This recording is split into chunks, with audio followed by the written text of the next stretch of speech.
What is done in the name of the United States of America is done in all of our names. We bailed out the large banks because they were too big to fail. 3 out of the 4 largest are now significantly larger than they were when we bailed them out. But not only that, not only is there a danger of more risk and bailouts, the danger is the concentration of power in a handful of banks is very frightening. You got the 6 largest banks with assets equivalent to 60% of the GDP of America, issuing 2/3 of the credit cards and about 1/3 of the mortgages. I think in this critical moment in American history, when you have a Wall Street situation, when you have an American middle class which is disappearing, when you have massive levels of income and wealth inequality, when you got climate change, we need a president who now has the courage to stand up to the billionaire class. The debate is over. Climate change is real. It is already causing major problems. And if we do not act boldly and decisively, a bad situation will become worse.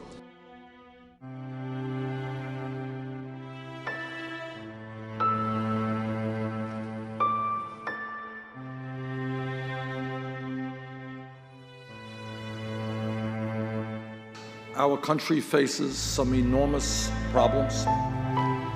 And these problems are not going to be solved if people turn away from political struggle, if people throw up their hands in despair and say, I don't want to get involved, it's all crap. People are responding to our message that something is wrong when the middle class of this country continues to disappear.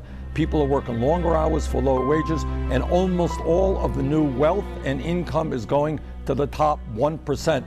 That is not the type of country, not the type of economy that the American people want or deserve, and I think they're prepared to support somebody who's going to take on the billionaire class and make an economy work for ordinary people, not just for the people on top.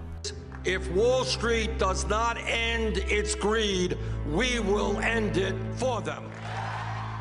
You are looking at a senator and a former congressman, and as a congressman, I voted against the war in Iraq, which I think will go down in history as one of the worst foreign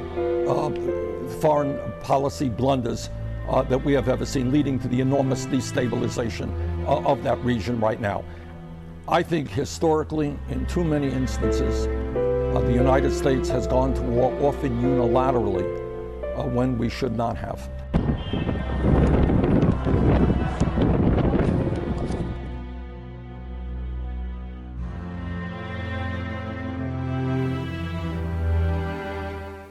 Do we need to go to war in every instance, or can we bring pressure of sanctions and international pressure to resolve these conflicts? Look, I am supporting President Obama's effort to make certain that Iran does not get a nuclear weapon.